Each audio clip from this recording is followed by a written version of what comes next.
Hello, and welcome to this video, Communication by Design. I'm April Goff Brwon, a human design specialist and intuitive life coach. Good communication, from my perspective, comes down to a couple of really basic things. It's not just what we say, but how we say it. It's also that how we listen, and that it is important that we do listen. It is two ways, in and out, give and receive, and balanced. In human design, the throat center is the center for communication and expression. All the roads in your blueprint lead to your throat center. It is the place for manifesting, which includes voicing and action. As with all centers, throat center can be defined, undefined, or open. So let's start here with the defined throat center. If you have a defined throat, you have a consistent way of speaking that seems effortless. I see a defined throat as eloquent in how they express themselves. It is just like the words flow, and I'm always in awe. A defined throat center may find that you talk or do too much. You're not comfortable with silence. And the defined throat speaks from its definition. To explain that, inside the centers are numbers. Those numbers refer to the gates of human design. Each center can be connected through the channels between two gates. Some of them are defined and others are open. So when we talk about speaking from your definition, if your throat and ajna are connected, you can easily speak your mind. If your throat and solar plexus are connected, you speak easily about feelings and emotions. If your throat's connected to your will, you speak easily from promise. If the throat and G center are connected, you speak from the I. The throat and sacral's connection speaks from the sound of the sacrals. And if the throat and spleen are connected, you speak of their knowledge in the moment. Now, the undefined and open throat center is very, very different. The undefined throat is okay with silence. They don't need to have that kind of talking or a noise around them all the time. You may have a lot to say, but find that expressing yourself could be challenging. You might be a quiet one in a group, and so you need recognition in order to contribute to the larger conversation. If you have something to say and you're not being recognized, the pressure will build, and you may suddenly blurt it out, and it may not be appropriate. You spend a lot of time in your head practicing what you want to say, and then despite all that practice, it comes out differently. And in a low expression, you may find that you talk excessively, or it could be that you feel like you just got to get it out before your time is up. So let me talk to you about a story of the defined and undefined throats and center, because mine is undefined, my husband's is defined, and we've been together about 45 years. And so you think we would have it all perfected, but we didn't for a very long time. And it's not that communication was bad, it's just that there were patterns that I now recognize. So, for example, we would talk over each other in arguments. When I would say something, he'd react and say something, I'd react, and this would go on and on until it escalated. We'd both be hot and angry. He can go on and tell the longest stories, and I often get lost in what the point of them are.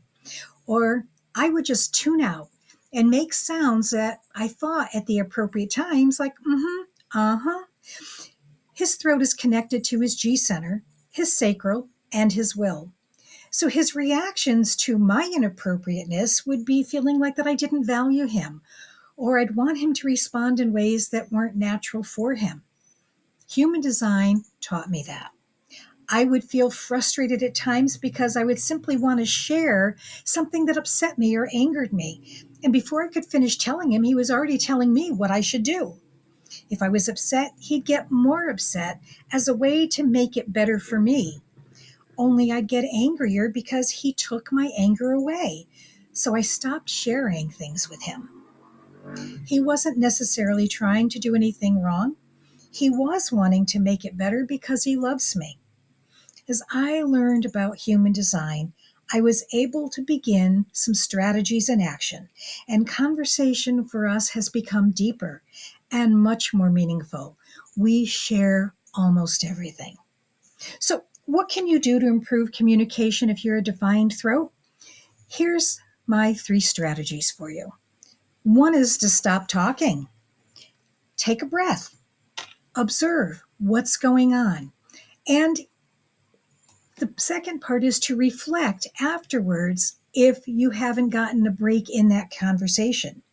Were you doing all the talking? Were the other person quiet? In business, observe your team. Who's not saying anything? Is it that they're not interested? Or is it that they can't get a word in? And in your personal conversations, are you not getting a response or getting a lot of okay, and other types of non-committal responses? Are you finding yourself repeating yourself? These are all parts of a defined throat. And so by reflecting on it and learning how to stop talking, you can get to the third strategy, which is to ask others to contribute. Give yourself time to listen. Now, what can you do to improve communication if you have an undefined throat? Well, first, you need to remember that there is a lot of conditioning in our undefined centers. And so this might be some of the conditioning you've experienced with your undefined throat. Something like, I have nothing important to say. No one wants to hear from me. I'm afraid I'll sound stupid if I speak up. I need to plan what I'm going to say. I can't tell a good story. I'm boring.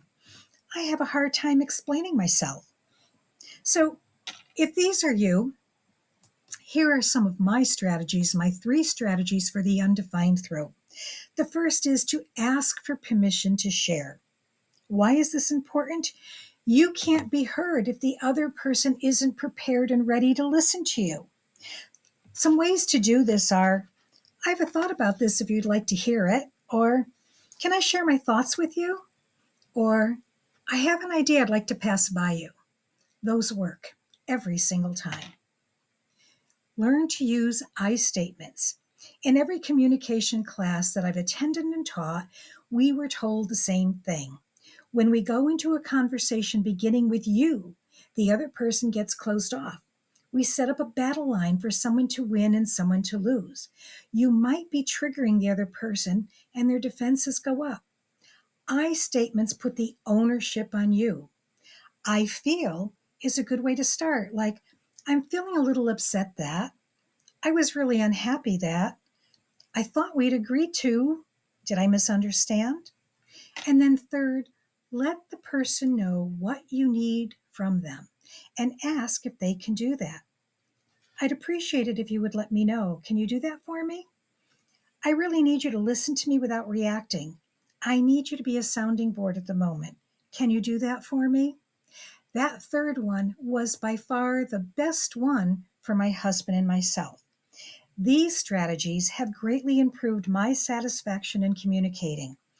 I don't feel pressure to speak and recognize that my defined throat husband and friends may not even realize how lopsided communication be, so it's up to me to balance it. There is so much less talking over each other now, and a consistently balanced give and take.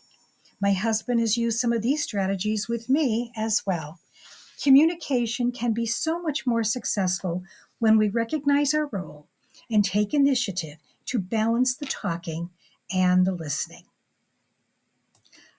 Let me know if you put any of these strategies in place and how they've worked for you. You can send me an email at hello@aprilgoffbrwon.com. And if you find you need more help, please visit my website to learn how I can be helpful to you, guiding you through human design and living authentic to you at aprilgoffbrwon.com.